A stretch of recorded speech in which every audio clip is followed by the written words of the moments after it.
আমাদের এবারের ভিডিওটা একটু ইন্টারেস্টিং, একটু ব্যতিক্রম। আমরা এখানে কোনো রিভিউ করব না বা আমরা এই ভিডিওর সাহায্যে আপনাদেরকে কোনো কিছু তৈরি করে দেখাবো না। তাহলে এই ভিডিওর উদ্দেশ্য কি? এই ভিডিওর উদ্দেশ্য হচ্ছে আমাদের পরবর্তী কি ভিডিও আসতে যাচ্ছে বা আমার কাছে বর্তমানে কি রিভিউ ইউনিট জমা হয়েছে, তো এগুলো একটু আমরা জানবো। এতে করে প্রিয় ভাইরা বুঝতে সুবিধা হবে যে পরবর্তী ভিডিও কি টপিকসে আসতে পারে। পাশাপাশি এইগুলোর বাইরেও আরো অসংখ্য জিনিসপত্র আছে, কিন্তু আপনারা এইগুলোর ভিতরে কোন টপিকসটা বা কোন প্রোডাক্টের ভিডিও আপনারা খুব তাড়াতাড়ি চাচ্ছেন সেটা যদি আমাকে একটু কষ্ট করে জানান, তাহলে আমি কিন্তু প্রিয় ভাইদের সাজেশনগুলো পেয়ে যাচ্ছি এবং আমার কাছে বুঝতে সুবিধা হচ্ছে যে আপনারা খুব দ্রুত কোন টপিক্সের ভিডিওগুলো চাচ্ছেন। যে টপিক্সের উপর সর্বাধিক কমেন্ট আমি পাবো সেই টপিক্সের উপর তাড়াতাড়ি ভিডিও নিয়ে আসবো। আর অবশ্যই যারা ভিডিওটি দেখছেন তারা প্রত্যেকে একটা করে লাইক দিয়ে দেবেন। প্রথমে আমরা এই প্রোডাক্টটা দেখি। এটা হচ্ছে সনফের DIY স্মার্ট সুইচ। এই সুইচটা দিয়ে হচ্ছে আমরা চাইলে আমাদের যে ঘরের ফ্যান লাইট আছে সেগুলোকে আমরা অন অফ করতে পারবো। এই যে এটা হচ্ছে সনফের প্রোডাক্টটা, এখানে দেখতেই পাচ্ছেন সুইচ অপশন রয়েছে। আপনারা যদি এইটার উপর ভিডিও চান তাহলে অবশ্যই আমাকে একটু কমেন্ট সেকশনে জানাবেন। ওকে, টোকার চার্জ কন্ট্রোলার আমি এইভাবে হচ্ছে লিখে রাখি, যেগুলো আসলে মনে থাকে না। তো এইটার মডেল নাম্বার হচ্ছে M601 সম্ভবত, হ্যাঁ এখানে লেখা রয়েছে XSM601, এটা হচ্ছে মডেল নাম্বার। এটা দিয়ে আমরা একটা ব্যাটারির জন্য অটোকার চার্জ কন্ট্রোলার এটা তৈরি করা আছে মডুল আকারে। আমরা জাস্ট ক্যালিব্রেশন করে নিয়ে আমাদের ব্যাটারিটাকে অটো কাট করতে পারবো, অর্থাৎ ব্যাটারি ফুল চার্জ হয়ে গেলে সেটাকে আমরা কাট করে দিতে পারবো। এরপরে যে ইউনিটটা আছে এটা হচ্ছে মিনি ইউপিএস সার্কিট মডুল। তো এটা 9 ভোল্ট এবং 12 ভোল্ট দুইভাবে হচ্ছে ক্যালিব্রেশন করা যায়। তো এই মডুলটা আমার কাছে চলে আসছে। তো এটা দিয়েও আমরা একটা মিনি রাউটার ইউপিএস তৈরি করব। এরপরে যেটা আছে এটা হচ্ছে টাইপ সি পোর্ট রয়েছে, সম্ভবত PD চার্জিং মডুল। এটা 12 ভোল্ট দিয়ে হচ্ছে এটাকে ইনপুট দেওয়া যাবে।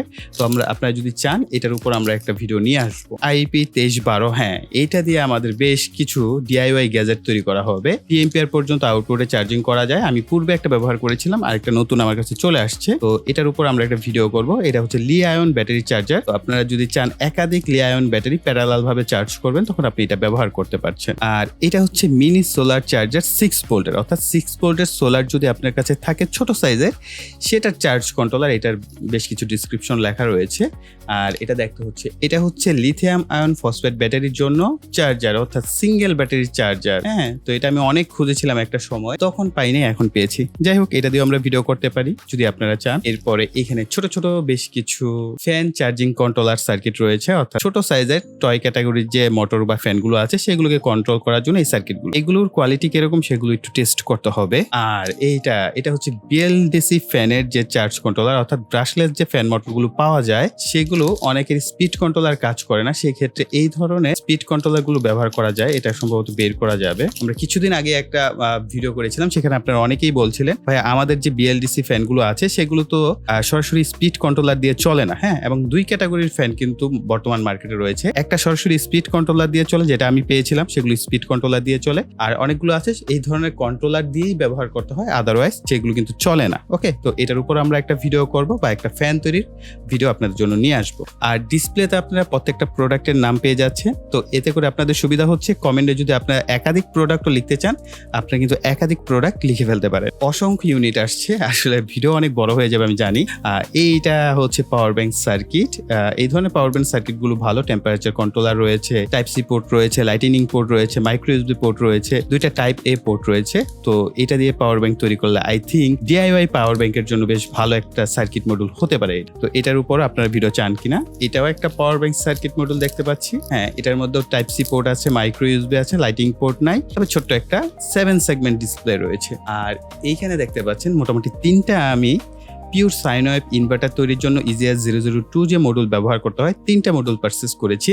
সামনে পিওর সাইন ওয়েভ ইনভার্টার নিয়েও ভিডিও আসবে আশা করি। Wifi router UPS version 2.6। এটা হচ্ছে RC প্রোডাক্ট বিডির না, কিন্তু দেখতে অনেকটা RC প্রোডাক্ট বিডির মতোই প্রোডাক্টটা।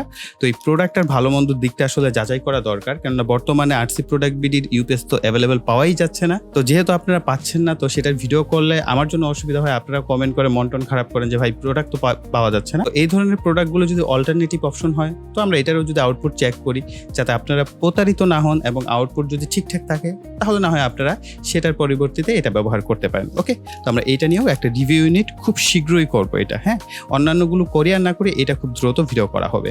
এরপরে যেটা আছে স্মার্ট ফাইন্ডার, হ্যাঁ লোকেশন ফাইন্ডারও বলা হয় এটাকে। তো এইটা ধরেন আপনার ছোট বাচ্চা টাচ্চা থাকলে তাদের ব্যাগের সাথে কানেক্ট করে রাখতে পারেন, বাইকের সাথে কানেক্ট করতে পারেন, গাড়ির সাথে কানেক্ট করে রাখতে পারেন। আপনার লোকেশন ফাইন্ডারের কাজটা এটা দিয়ে করে। তো এটা আমি খুব শখ করে কিনেছি। যদি আপনারা এই টপিক্সে ভিডিও চান অবশ্যই ভাইয়াকে কমেন্টসে জানাবেন। এটা একেবারে আমার প্রয়োজনের জন্যই কিনেছি। এটা হচ্ছে ওয়্যারলেসলি আপনি ওয়াইফাই এর যে কানেকশন সেটা করার জন্য, সাপোজ আপনার ডেস্কটপ কম্পিউটার আছে অথবা ল্যাপটপের আপনার ওয়াইফাই সিগন্যাল কাজ করে না, সেক্ষেত্রে আপনি এটা ব্যবহার করতে পারেন। ম্যাক্সিমাম ডেস্কটপে ব্যবহার করা হয় এই ধরনের ডঙ্গল জিনিসপত্রগুলো। তো আমি সেটার জন্য এটা পারচেজ করেছি। এগুলোর প্রাইস খুবই কম, একটা সময় এগুলোর প্রাইস অনেক বেশি ছিল। এইটাও আমার খুব প্রয়োজনীয় এবং পছন্দের একটা জিনিস। এটা আমি অনেক আগে ব্যবহার করতাম। এটা হচ্ছে ব্লুটুথ। আমার যেহেতু ডেস্কটপ আছে, ডেস্কটপে ব্লুটুথ অপশন নাই, হেডফোন বা নিক ব্যান্ড এই জাতীয় জিনিসপত্রগুলো যাতে সহজে কানেক্ট করতে পারি তার জন্য এই ব্লুটুথ মডিউলটা পারচেজ করেছি। যদি আপনারা চান তাহলে এগুলোর উপরও ভিডিও আপনাদের জন্য নিয়ে আসতে পারি। এটা হচ্ছে HDMI ভিডিও ক্যাপচার ডিভাইস। এটা অনেক ক্ষেত্রে আমার প্রয়োজন হয়, এই কারণে এটা পারচেজ করা ভিডিও ক্যাপচার ডিভাইসটা। ফাইনালি এখানে যেটা রয়েছে মার্সিভা ব্র্যান্ডের, হ্যাঁ কিন্তু এটা পুরাতন, এটা নতুন না, পুরাতন। এই যে দেখতেই পাচ্ছেন খোলা অবস্থায় রয়েছে। এটার মূলত এগুলোর ব্যাটারি নষ্ট হয়ে যায়, ব্যাটারি নষ্ট হওয়ার পর এই অবস্থায় কিনতে পাওয়া যায়। তো আমার কাছে এই অবস্থায় এই প্রোডাক্টটা আসছে। এইখানে হচ্ছে আমরা মূলত ব্যাটারি সেট করব, লিথিয়াম আয়ন ব্যাটারি সেট করে আমরা আউটপুট গুলো টেস্ট করব, ইনপুট দিয়ে দেখব যে আমাদের রাউটার অনু ঠিকঠাক মতো চলে কিনা এবং কিভাবে আপনারা কানেকশন গুলো করবেন সেটা। তো এই টপিকস গুলোর মধ্যে কোন টপিকসটা আপনার পছন্দের বা আপনার প্রয়োজনীয় সেটাই কিন্তু প্রিয় ভাইরা কমেন্ট করে আমাকে জানাতে পারেন। তাহলে আমরা পরবর্তীতে সেই টপিকসের উপর ভিডিও নিয়ে আসব। আপনারা আপনাদের প্রত্যেকের যেটা নিজস্ব প্রয়োজন সেটাই লিখবেন, অন্যেরটা কপি করার কোনো প্রয়োজন নাই। এতে করে যে টপিকসে আমি সর্বাধিক কমেন্ট পাবো সেই টপিকসে খুব দ্রুত আপনাদের জন্য ইনশাল্লাহ ভিডিও নিয়ে আসার চেষ্টা করবো। তো প্রিয় ভাইরা, এই ছিল আমাদের সম্পূর্ণ ভিডিওটি। ভিডিওতে অবশ্যই লাইক দিবেন এবং যারা কিনা এখন পর্যন্ত এই চ্যানেলটিকে সাবস্ক্রাইব করেনি, চ্যানেলটিকে সাবস্ক্রাইব করে পাশে বেল বাটনটি অ্যাক্টিভ করে দিবেন পরবর্তী ভিডিওর নোটিফিকেশন পাওয়ার জন্য। এই বলে এখানে বিদায় নিব। সকলে ভালো থাকবেন, সুস্থ থাকবেন, টাটা।